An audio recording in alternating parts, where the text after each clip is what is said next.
Good afternoon, good evening to you folks. My name is Matt Muras. I am a network and systems architect at Every Games in Austin, Texas.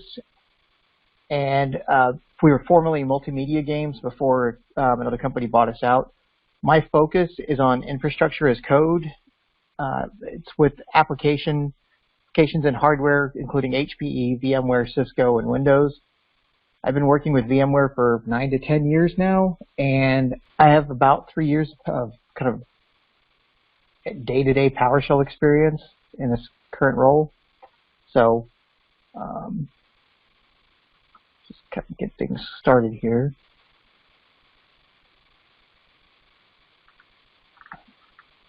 So as I said, I work for Every Games. I don't work for HP or HPE.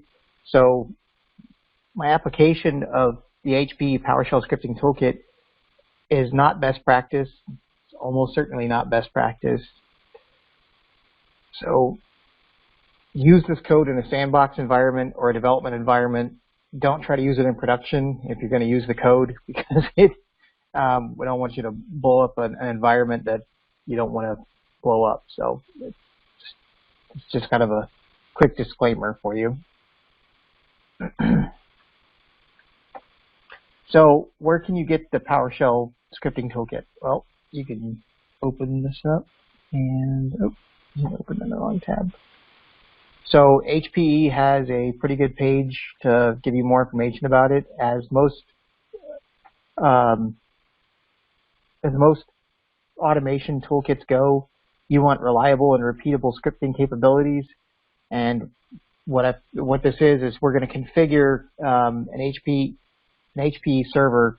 We're going to get it from the point right after somebody sets up the ILO with the IP address and username and password, and we're going to configure it all the way to the point where it's ready for Pixie boot, and you'll see it kind of going into a Pixie boot at the very end whenever we do the demo. Let's see here. And if you have questions along the way, feel free to ask. I don't know if there's going to be any questions, but if there are, there's definitely time at the end for questions, and if there's questions in the middle, we can talk about those as they come up. So again, the PowerShell Scripting Toolkit, it gives us basically a proven Windows PowerShell technology and reliable and repeatable scripting capabilities, and it's compatible with HP and HPE ILO 3, 4, and 5. I'm particularly using it on ILO 4 right for this demonstration. So let's talk about what modules and that sort of stuff that I use. So we'll open this up. So this module right here is one that I actually wrote. I've kind of done a couple revisions on it. It's got some extra stuff that, because of the type of environment that I have, we have a kind of a scale out sort of environment, and that's kind of it opened up stuff in the gallery. So it again, our environment is basically such that we actually have two physical servers for every VMware deployment that we have, and we're a casino vendor, so we actually have many casinos out there, and we've deployed this to roughly 30 casinos so far with this solution, and we're going through a large hardware refresh project, so eventually we'll be deploying this to 100 to 150 sites, maybe more, as this goes on. So we have to use this for each physical server that we actually deploy. So the heart of this presentation, it wouldn't really be possible, and the actual code wouldn't really be possible if not for a person named Jake Morrison, who works for Rackspace. Jake Morrison actually has a really nice blog on the kind of what HPE PowerShell Scripting Toolkit was a few years back, and that's where a lot of this kind of came from. So I'm going to just open up his blog and show you what that's about. So I won't run through this because it's kind of a little bit tedious, but this gives you some information as to where to go if you care to use this stuff and you want to actually really take advantage of it. So let's just do a quick check here. Right.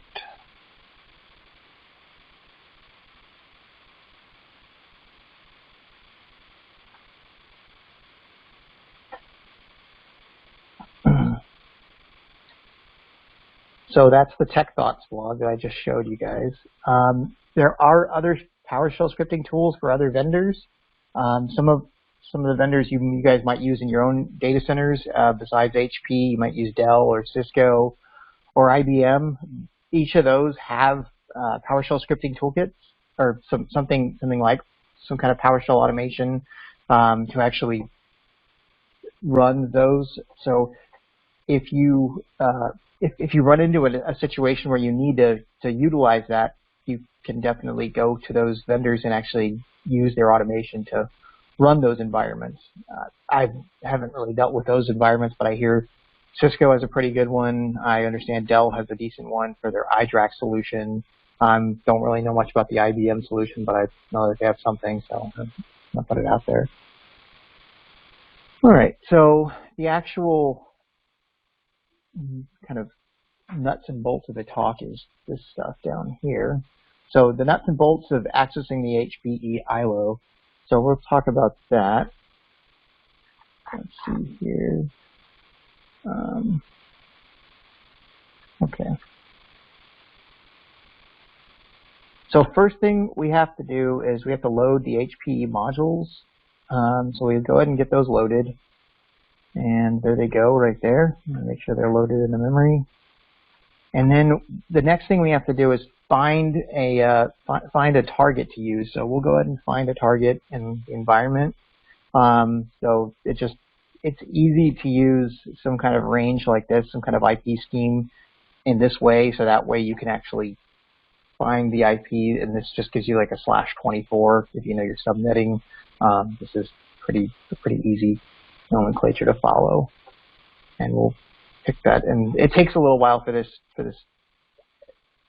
to run to find each of those devices, but once it does, it'll pick them up and it'll display them down here. So the one we're interested in is this one right here, this .101, and it has a firmware revision of 270 for the ILO. So we're going to go ahead and move on down here. Take that one, and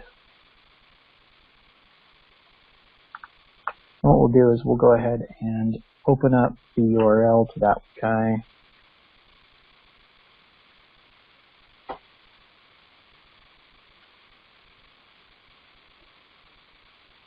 And see here, go back, grab the password.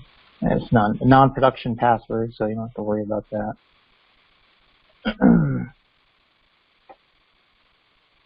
So we hop in there.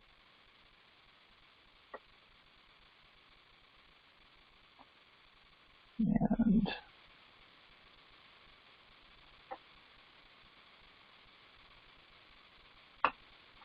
so what we're really interested in is opening up the Java web applet. So we get that open in a second here. Just kind of show you what's going on. Oops. Trying to go through.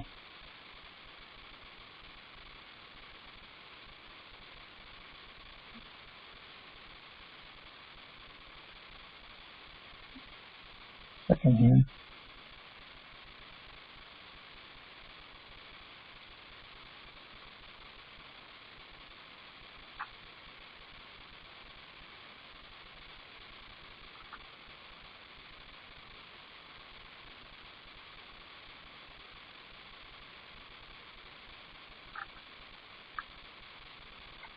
So let's see if that thing actually opened now. No, still trying to figure out what it wants to do.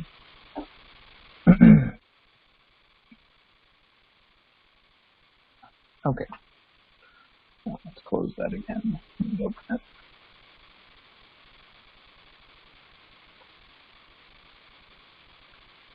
so let's kind of take a couple steps back here. So we're going to find the ILO. We did that, I think, and so that takes a little bit to do. Then what we do is we go and grab the one that we want. So we're interested in the 101.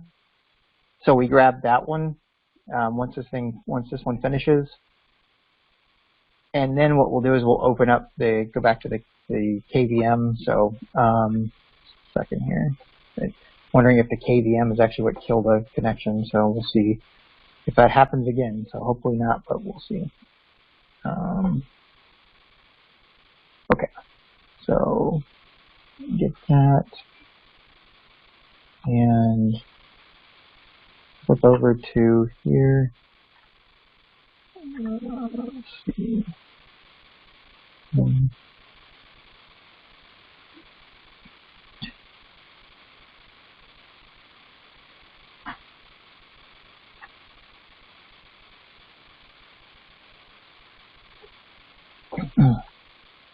Okay.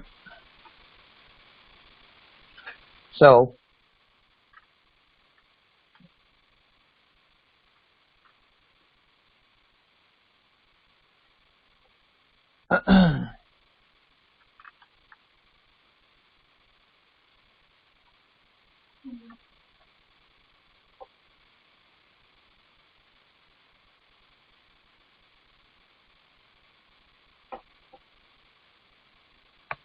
so what we're doing here is just giving it some credentials, and then we're going to go ahead and there's two different sets of credentials that we need to give it: the server credential, which is the HP ILO server credential, and then the HPE ILO server credential. So the older one, which is the HP ILO server credential, needs this format up here. The newer one takes this IP credential format. So we'll just take both of those and use that. And then we will use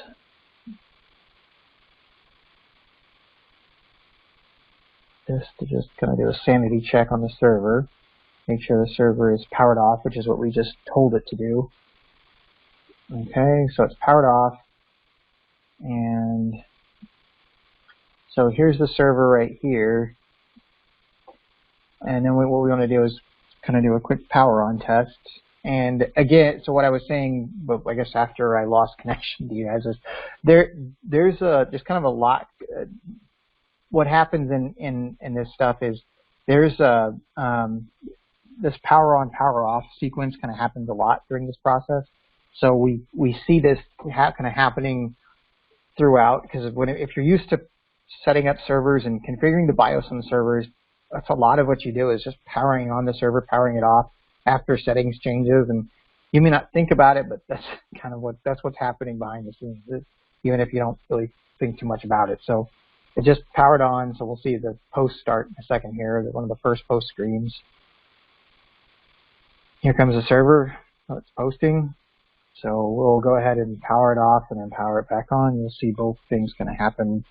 Takes a few seconds for the power off to happen. Takes a little bit longer for that to kind of go through, but the power on sequence goes pretty quick. And I've got the functions written in such a way where they're going to go through and try to power off the server as much as it can, and kind of do the same thing for the power on. Usually the power off is the one that's kind of harder to get it to go. Sometimes you'll see it stick on power off events.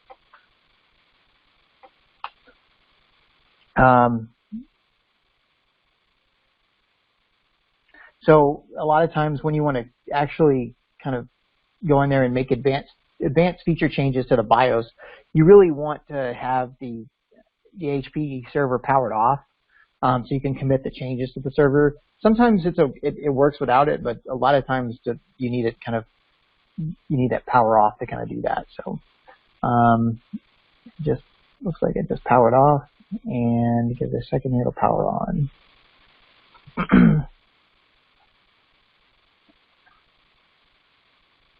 So it's off, right there, you saw that. And it's checking it again for the power on event. So, so now it's powering it up. Power up in 5 seconds. So we'll flip back to it and we'll see it come on.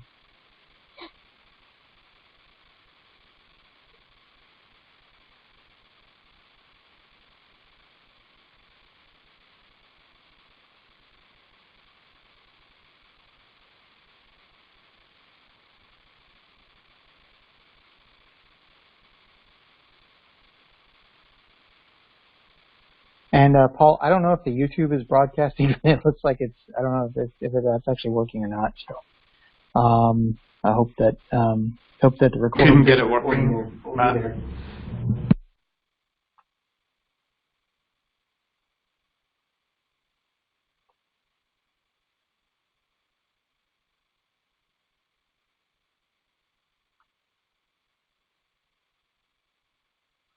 Okay, so all right.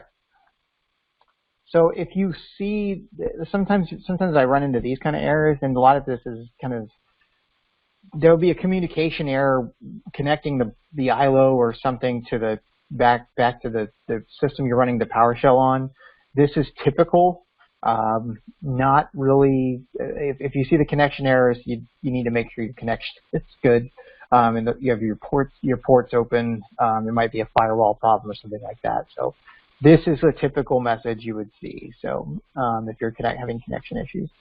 So let's go ahead and move on to the next little section. Let's see here. Okay. So now what we're doing is we're going to kind of go through the more the BIOS section. So let's take a look at that. So on the first try that we go to the BIOS, we're going to get this message saying disconnect HPE BIOS. It can't find the connection object because we haven't defined one yet. That's fine. That's kind of what we expect to see.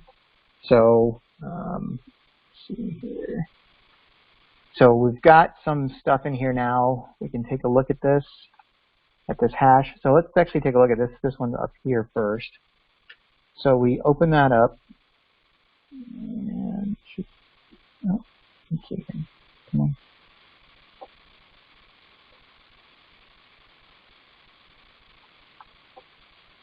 Okay, so we can see this is running on a certain version of the BIOS, which is V272.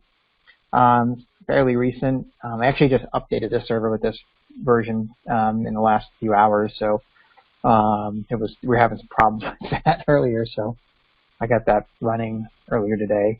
This right here is the hash for the actual BIOS, and that's where we'll pull some of the we'll pull more information out of here down in this section. So we go ahead and grab so this section right here is the hash that actually tells you a lot of the settings in the BIOS. Hello?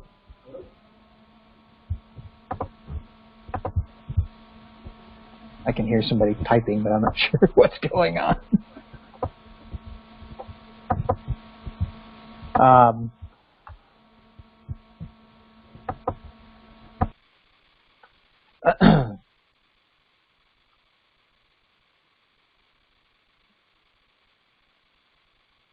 Okay, so this section has a lot to do with with just how the BIOS is set up. So that basically this is what it would look like if you actually just pulled up the BIOS screen to actually take a look at that. So let's close this for a second, and we'll go ahead and we'll grab some of this stuff out of there so we can take a look at it.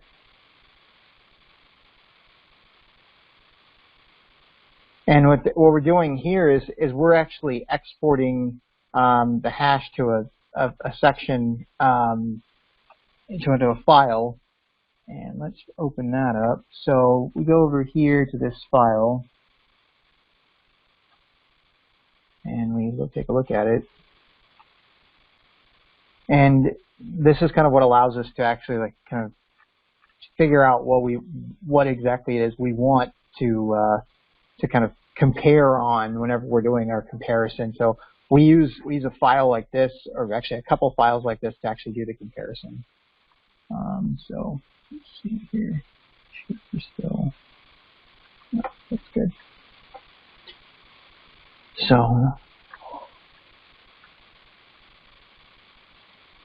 So what I typically do is I'll set up a path to actually pull the JSON files from, which is what I was just going through right here. So what the path that I'll use, the ones that I'll use are going to be probably these two right here, the ones I got highlighted, and then we'll actually pull those into our scripts here and actually see those. So this is the this is kind of what it looks like if we're using the one that I would normally use in kind of like in a production setting. There's a certain NIC that gets enabled for network boot, NIC 1, and then all the others are disabled. And then there's a couple other custom settings that I said I changed like this one field to VNext 2018 because then it'll do a comparison to find objects like that in the comparison. So this right here is what the BIOS looks like if you just reset the manufacturing defaults, which is useful because what we'll do, you'll see in the demo in a little while, is you'll see how we actually go and use that to actually basically do our comparison whenever we first reset the manufacturing defaults of the server. So let's see the manufacturing defaults in action.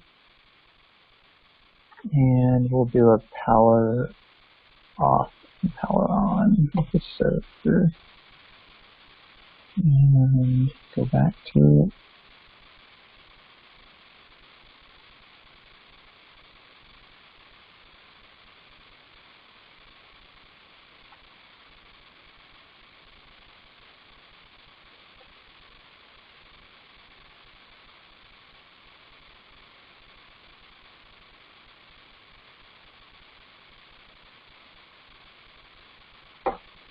See what's going on in the background. It's waiting for it to power off.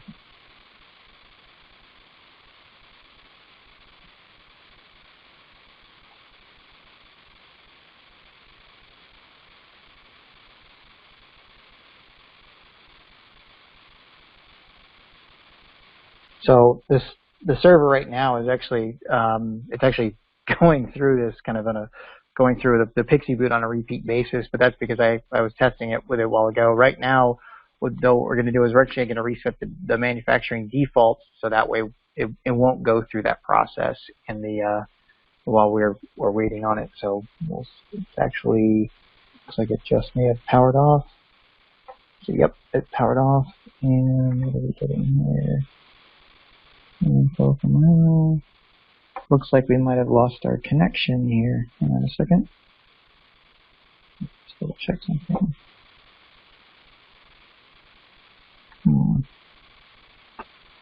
That's interesting.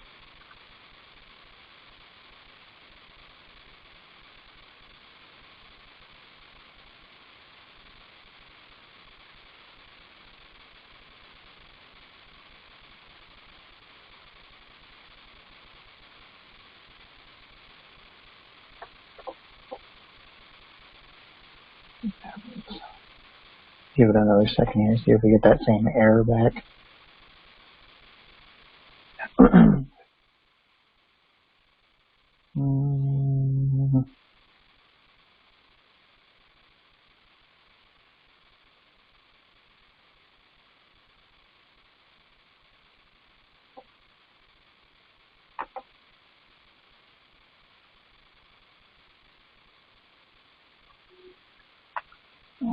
It's waiting on something. Let's see if it can.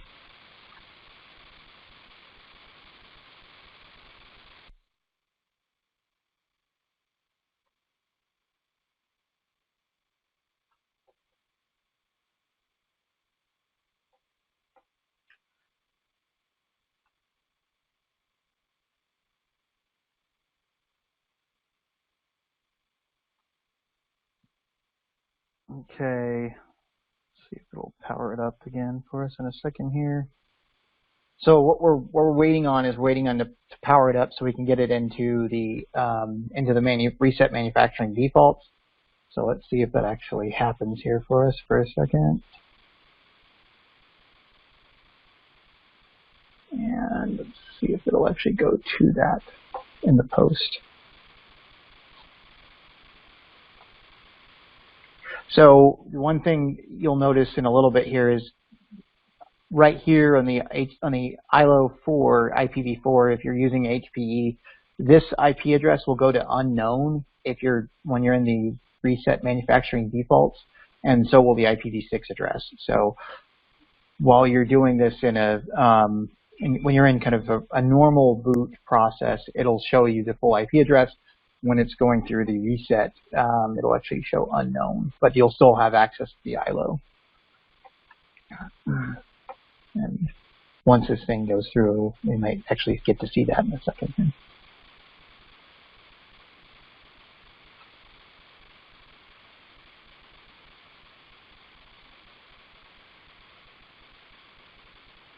Okay, so let's see if it's telling us. I don't know if it's actually going into that mode or not. Let's see in a second.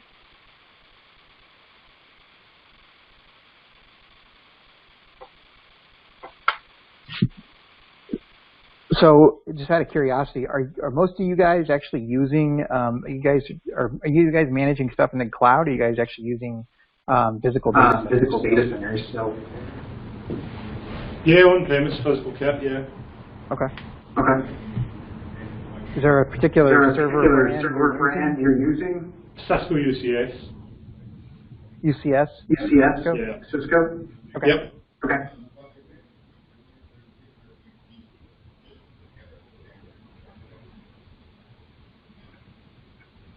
I heard there's pretty good Cisco automation for PowerShell. I don't know. I've never used it, but I've heard it's pretty good.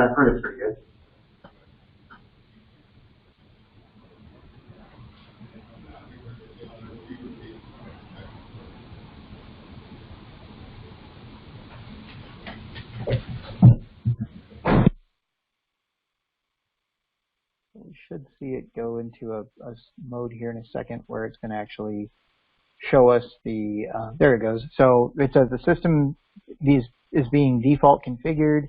This may take a few minutes. So this is when you see this in the HPE suite, this is, when I first saw this, I was kind of freaked out because when I upgraded from the HP to the HPE drivers, this was a very weird message because the HP drivers didn't do this, but the HPE stuff, this is actually kind of a good thing because you get this kind of warning stop message where the screen goes to this, and it looks scary, but it's actually fine because this is a good kind of, hey, by the way, your system's being reset to default. If you didn't want to do this, well, too late. But so if you didn't mean to, then that's bad. But if you did, then this is actually a good thing to see. So now it's going to reboot. And it's going to go to the post again, and we'll see what I was talking about for the ILOs to kind of show you an indication. Let's see here.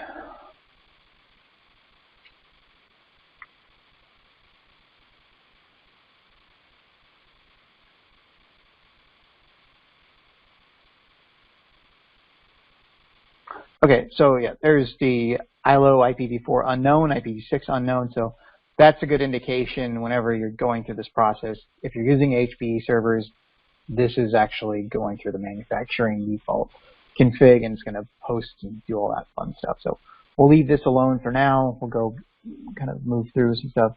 So there's some extra things that you kind of have to go through. So whenever I was developing this content or the scripts for this, there was a kind of a question that I asked very early on, and just if there's any special command that will let you walk the hash table of all the fields. There kind of is, but you kind of have to kind of get creative with it. So that's kind of what a lot of this is. If you really want to know more, if you're kind of getting new to PowerShell or something, and you want to know more about arrays and hash tables, Kevin Marquette has a really good PowerShell blog on hash tables and arrays, so go look at that. It's kind of he was my kind of PowerShell teacher for a long time. He was in Southern California for a while, but he just moved to another part of the country in the United States. So over here, what we're doing is we're actually defining an array that sets up this is the array that I was talking about. So I had to set up an array that actually picked out like 5 or 6 unique values out of the BIOS config. So the values that I picked were these. It was just the boot mode, reset manufacturing defaults, the power profile, server primary OS, and then server other info. So I set this myself. That's just a custom field. This one I also set. This one I change from balance to maximum power, and then this one in the reset manufacturing default JSON, this will be set to yes. In the kind of final settings JSON, it'll be set to no. The boot mode should be set to UEFI when it's going to the default config. So that's kind of what you should expect to see. I was going to show some stuff with getting this stuff out of there, but there was kind of a problem with that. So I'm not going to show you the I'll show you I'll open up the function and kind of show it to you, but I'm not going to do a demo of it right here. I'll do a demo of it in the actual demonstration. So before I go into that, though, when I was preparing this particular presentation, I ran into an issue, and Paul, this is probably something you can speak to, but I ran into this problem where I couldn't figure out what was going on with this particular function, and I had to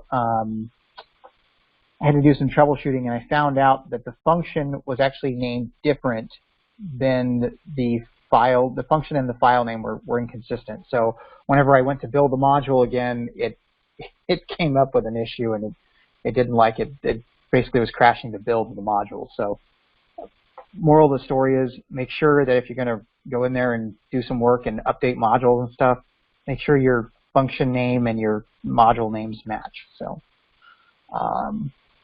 because it's kind of a bear to troubleshoot that. So let's take a look real quick here. So this is the function that kind of does the majority of the work for the comparison.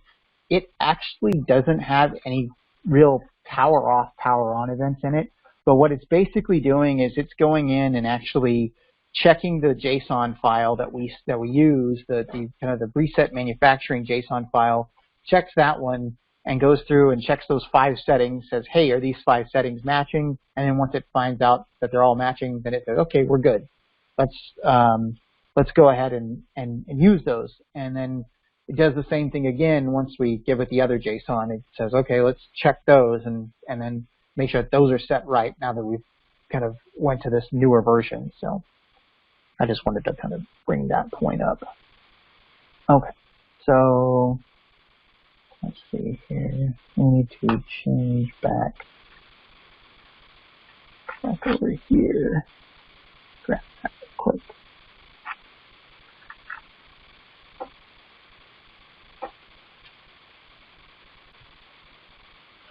Okay. Save that. Open that guy up. Okay. So the next thing we're going to talk about is the boot mode and the boot order. So there's 2 different boot modes, UEFI and legacy. You guys probably know this, but the UEFI is kind of, it can cause some weird problems with the automation. Legacy seems to work better for it, at least from the HP's perspective. I don't know if it works pretty well with Cisco, but for HP, it seems to work better if you're using legacy, unless you actually spend the time to figure out what's what. So basically what we do is we set up a couple of commands to actually run and set the particular boot mode, and then we spend some time changing the boot order, and so we try to do both. We want to first we have to set the boot mode, and then we have to set the boot order. I'm actually thinking to myself here, I should have actually showed you guys something else before I kind of dove into this. So there's a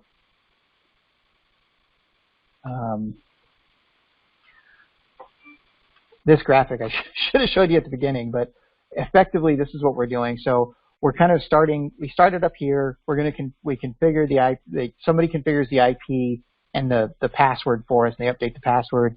Then we go in and we set up the ILO variables and the credentials, and then we go through and we configure the server BIOS, we configure the boot mode, we configure the boot order, and then in the end I'll show you the demo of all this. So this is kind of a workflow of what we're doing here throughout the entire process. I should have showed you this. He showed you this at the beginning. Let's see here. So let's just give this a try.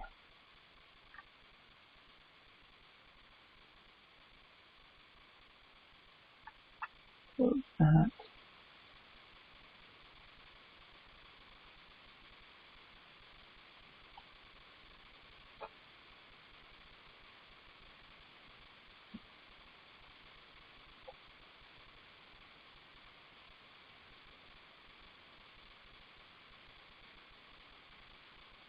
Okay, as you can see, it's back at the ESX screen. Let's see if it'll power off for us.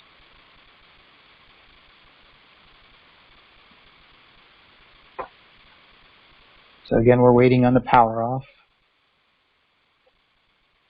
And like I said before, the power off, that sequence can take, I've got it set up to just repeat that process. And a lot of what goes on in this kind of automation of BIOS and configuring servers, it really is about just testing the timing and playing with the timing so you can get the sleep timers right, because there's not really a good way to actually interact with the servers and for the server to tell the system, okay, I'm off now. Like there are, but you kind of have to play with the timers and stuff. So it's going to go through and power the server back on now that it's off.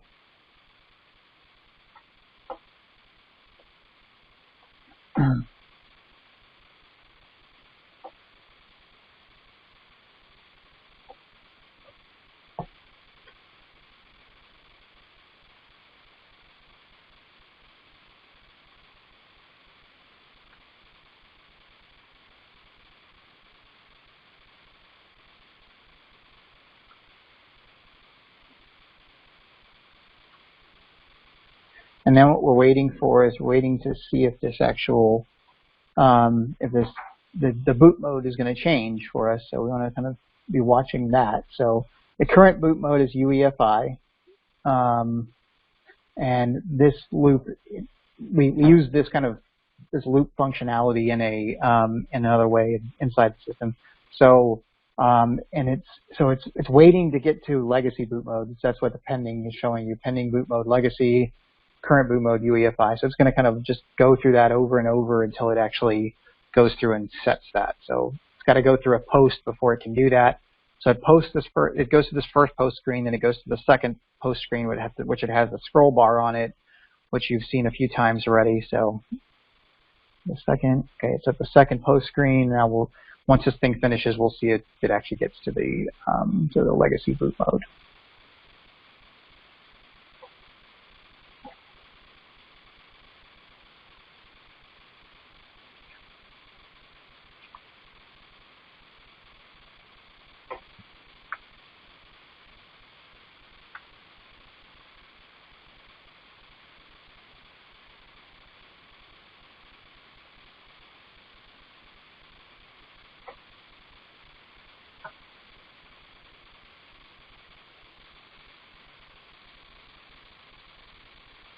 I'm still waiting.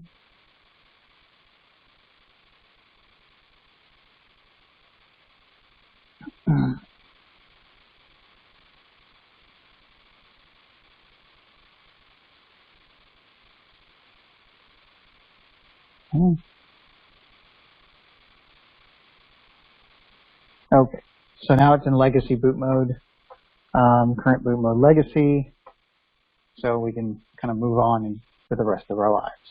So the other thing, after, like I said, after setting the boot mode, we have to set the actual boot order. We'll see that in the demo. Any questions right now before we go into the demo? I mean, we've got plenty of time for questions while we go through the demo. So if you have questions or something, we can talk about it. I'm happy to answer questions.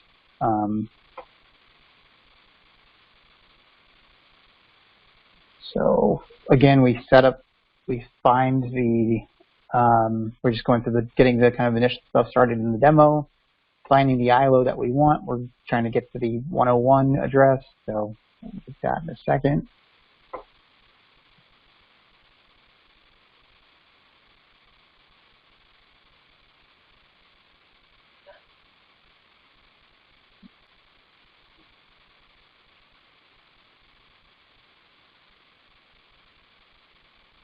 Okay.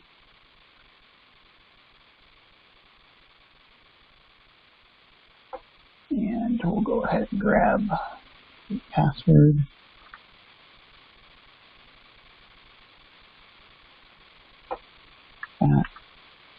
And again, I use these kind of, this is kind of like like I said before, if the older style command set uses the server credential hash table, and then the newer style command set for the HPE stuff uses the IP and credential.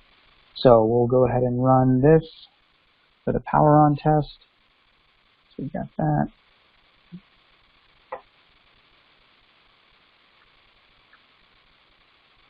And then basically from here, we can just scroll down to the bottom, and this would effectively be one giant function, but I'm just kind of running it this way, just so that way you kind of get the idea. But so we kick this off, and it'll gives it. I output timestamps just to kind of show us the time, because that's mostly for our kind of sanity's sake, because sometimes you don't know if it's still running or not. Typically, it takes about 20 to 25 minutes to run this. Sometimes it goes a little bit faster, sometimes a little bit slower, but that's really, I mean, that's really what it's kind of just doing in the background. So the second here, it should power off. And then we can just keep our eye on it. Oh, didn't like that. So let me go back over here.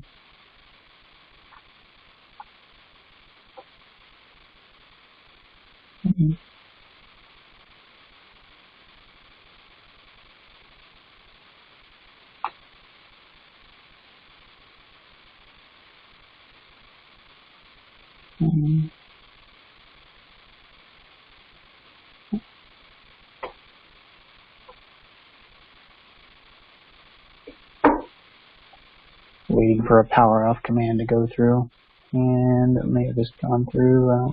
Yep, it did. Okay. So again, this would be a great time to ask questions if there are any. If not, that's fine. We'll just kind of keep watching the demo, and it's about as interesting as watching grass grow. So.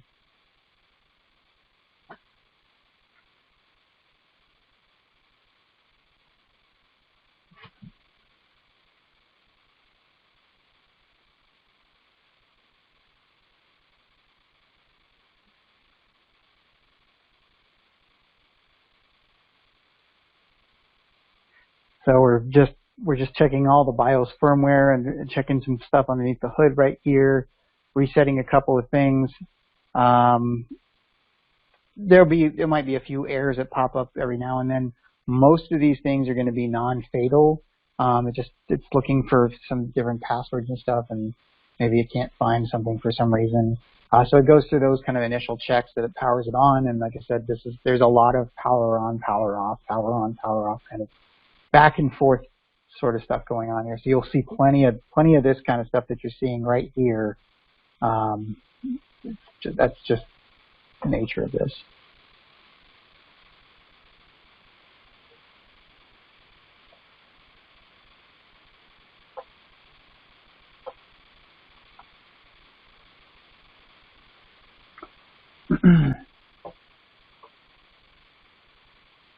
And it should be resetting the manufacturing defaults in just a second here once again.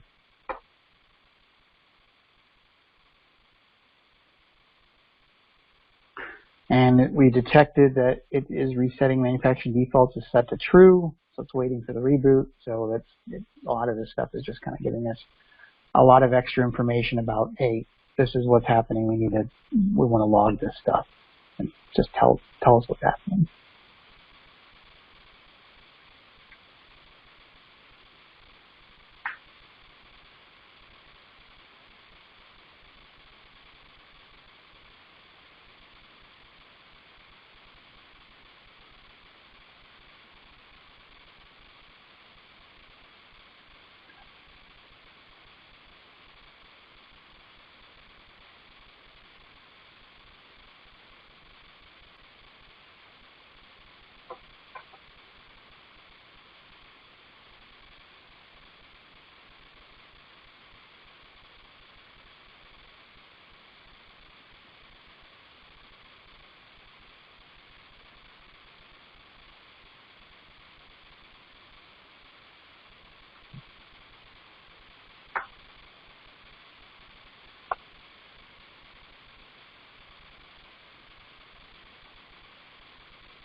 Okay, and there is the message showing us that it's going to reset the defaults.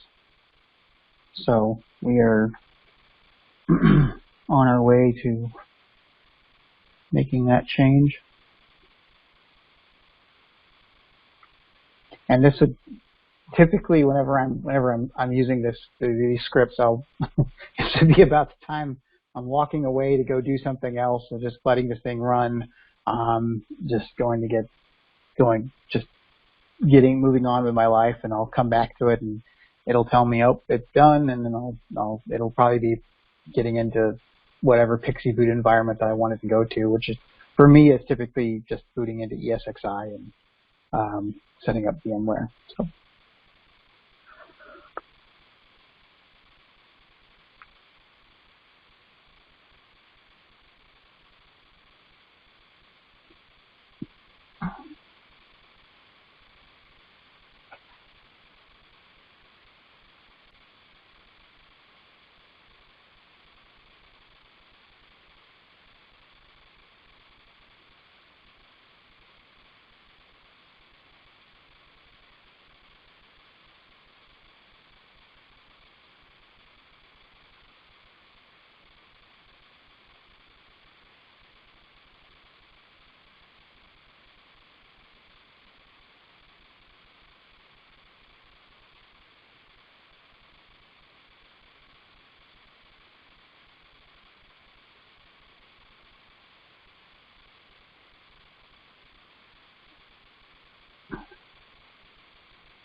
We're in the process right now, so you can see the unknown again. We see the IPv4 unknown, IPv6 unknown, so it's going through its checks to saying, oh, okay, we're under the, still waiting on the manufacturing defaults to kind of clear that hurdle.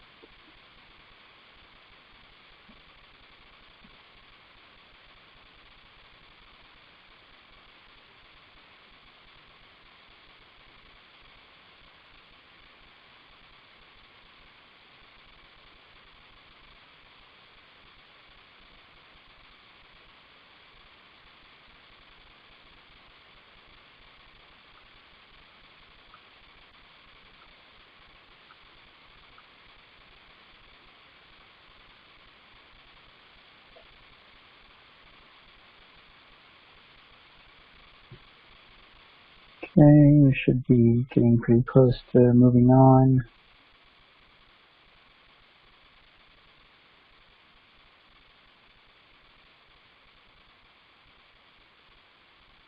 Okay, there's our success for the first comparison. It's going to go ahead and go on to the next comparison.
We should be getting to the part where it shows the next comparison in a second.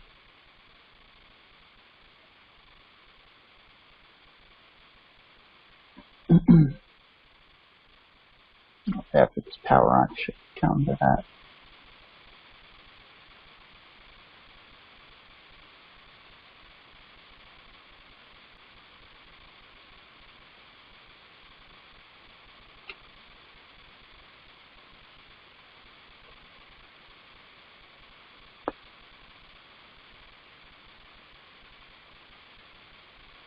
Okay, so it's in the second compare operation right now. It's going to do its typical checks. It's going to check for those 5 settings that I mentioned earlier, and then and you can see those right here. Checking comparison variable for boot mode, reset manufacturing defaults, power profile, server primary OS, and then other info. So once those are clear, in a few minutes here, then we'll be moving on into the boot mode and boot order section.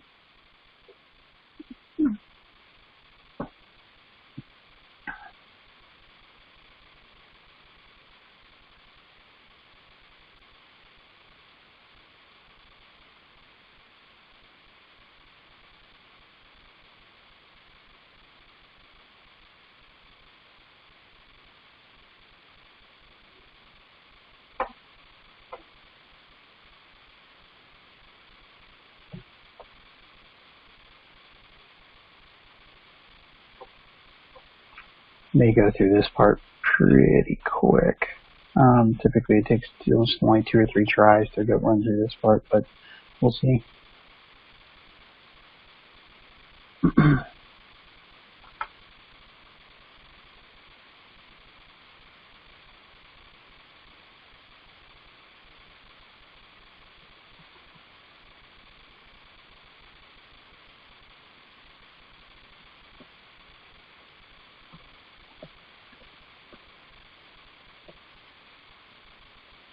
Okay, and I actually just found it, so it says success. So this error right here is due to some old stuff that I had in there, specifically for the .NET framework remote client. It's just trying to kill that process because it used to take up a lot of memory, so I just have that kind of built into the script. So nothing fatal there. I'm just going in and start working on the boot mode now. Once it goes through its couple of power cycles, it's got to go through.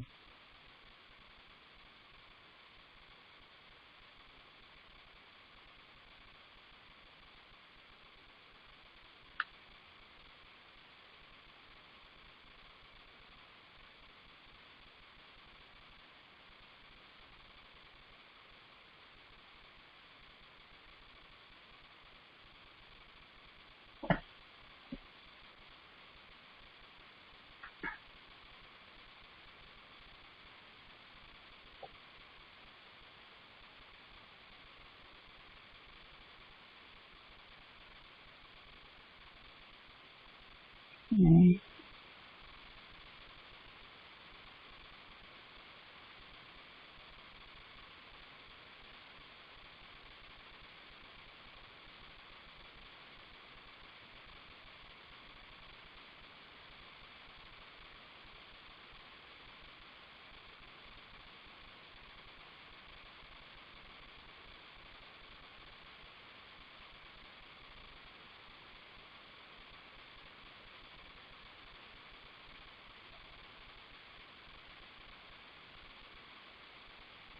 And we're powering up the server again, and you should see the boot mode section go through now. So here's the here we are looking for pending boot. Pending boot mode is legacy, so we're trying to set that boot mode. The current boot mode, I believe, is going to be UEFI.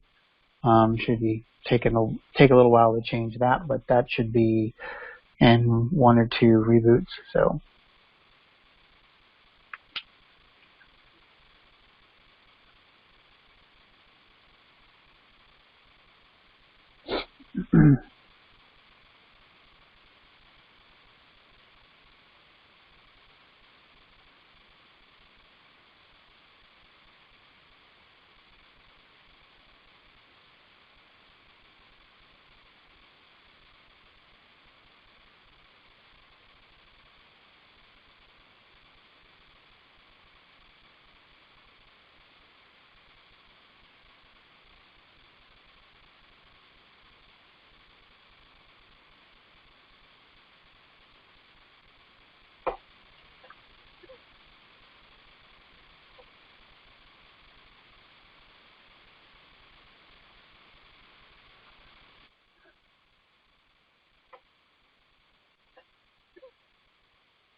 So I think we kicked off the demo at about 107. So I think by 107 my time, so 1:30-ish or so, it should be finishing up. Usually 23 minutes, and everything's pretty much done. We're getting into the boot cycle. So yeah, like I said, 10 minutes or so, and we'll be done. So.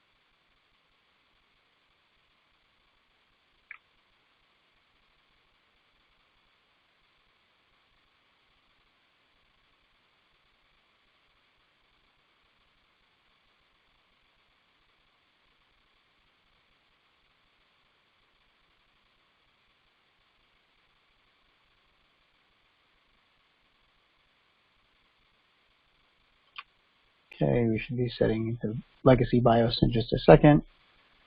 Legacy boot mode, and then we'll be going into changing the boot order.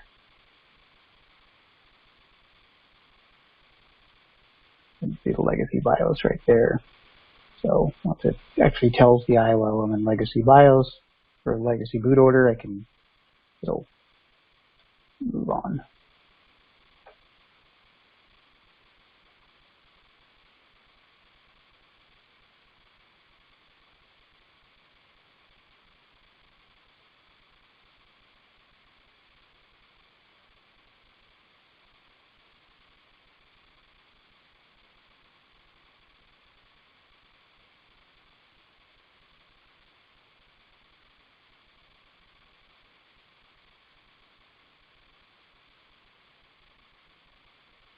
Okay, and now it's working on the boot order. Sounds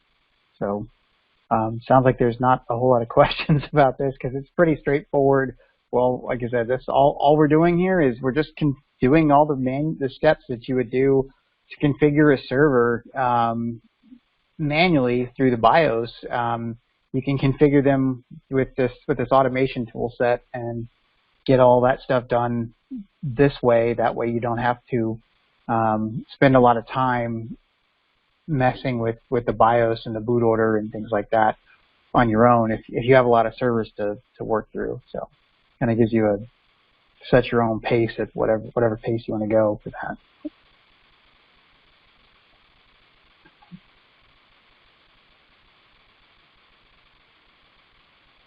And whenever we were kind of working out this process and doing all of the stuff that this ties into, we're typically building a set of servers for this stuff at about a rate of it takes us about 2 weeks to put a set of servers together whenever we first started, and we have that down to build the hosts out. We have that down to a process now of about 5 to 6 hours. So there's a lot of wait time and stuff in there, like waiting on this, waiting on that. What settings do we need here and there? But we've managed to scale that down quite a bit in order to actually go through the process, and we have everything we kind of need right there in front of us to move through the process pretty quickly now.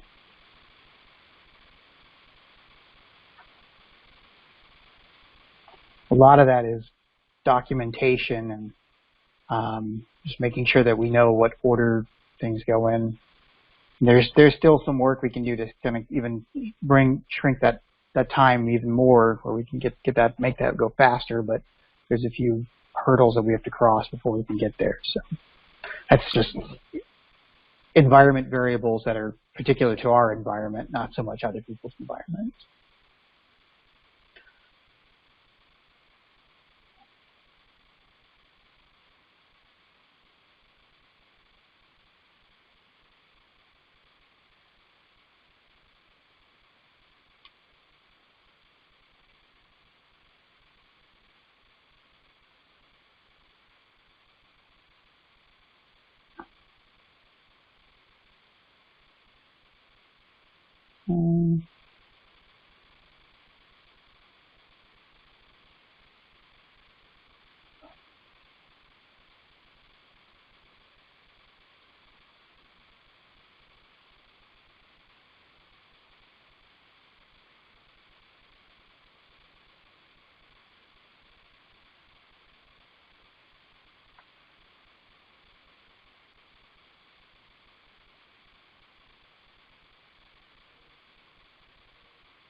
Going to try to go back into the hypervisor one more time.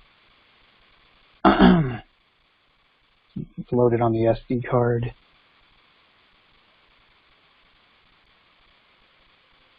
Yeah, you should see it go to network. Here in a second. Yep, found it. Okay, so now it's going to change that. It should reboot.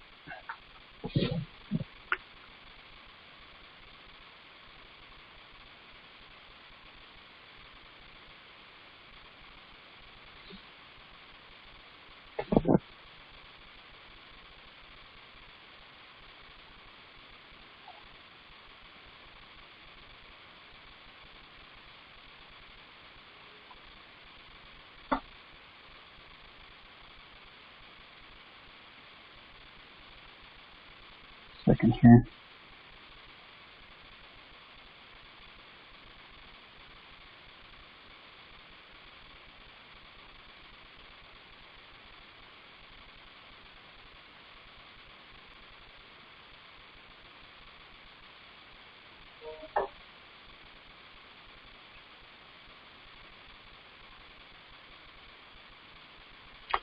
And so at this point, we're just waiting for it to power off the server again, so it can, and then power it back on, so it can go to get into the Pixie boot.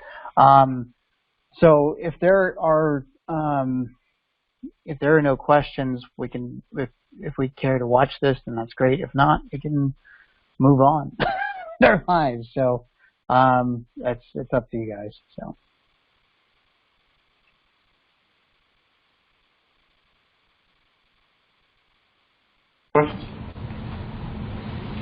I'm just curious about, I'm not familiar with this PowerShell scripting to the server. I can see its usefulness in configuring it. How far does it go? Can you configure other devices like disk arrays on the server with this, or is it just limited just to what you've been doing there, working with the BIOS and the hardware, doing the basic configuration? That's actually a great question. We can actually configure the server array directly from ESXi. That's how I do it. There are ways to do it from the HP Automation Toolkit, but it's a little bit more complicated. Okay. What I found is if you're using ESXi, it's actually easier to do it when the servers are actually online and ESXi. You can basically use an HP branded ISO that'll actually get you where you need to go. Okay, thanks. And we actually use that as our kind of part of our suite to kind of run through the tools. We set up the array configuration stuff once ESXi is installed. Anybody else? No. I think we're all questioned out here, Matt. Okay.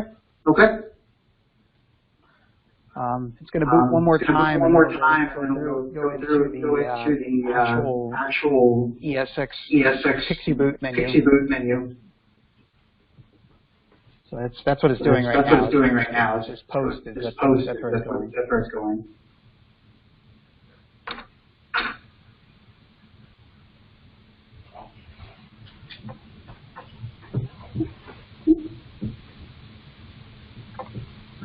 So as you can see, we started around 107, and it finished at 133. So roughly 25, 26 minutes to go through the entire 600 lines.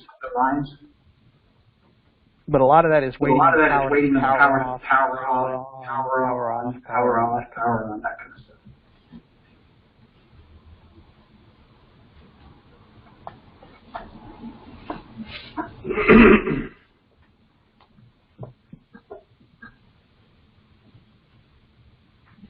Not to mention my mishaps with the misclicking and turning off the broadcast.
Now we're booting for the Now NIC, we're booting for the NIC, which is what you want. which is what you want at the end of at the day. That's kind of the big That's payoff. kind of the big payoff.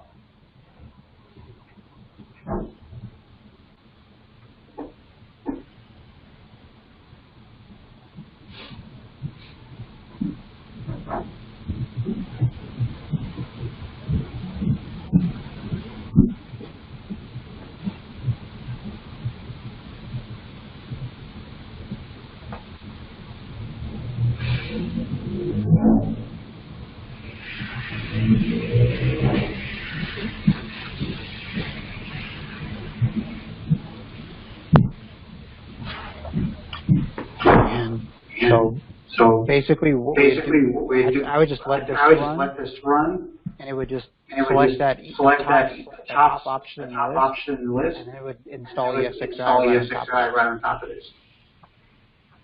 That's all there is to this. That's the end of the presentation. Thanks for having me, guys. Thank you. Mic on? You hear it, Matt? What's that? I didn't know if the mic was still on mute. Oh, I can mute it. No, I didn't know if our mic was on mute.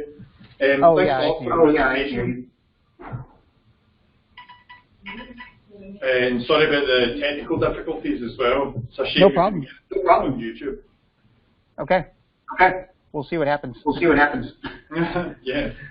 Brilliant. Thank you very much. All right, Thank you. No, thanks, Matt. Thanks. Thank you. Bye. Cheers.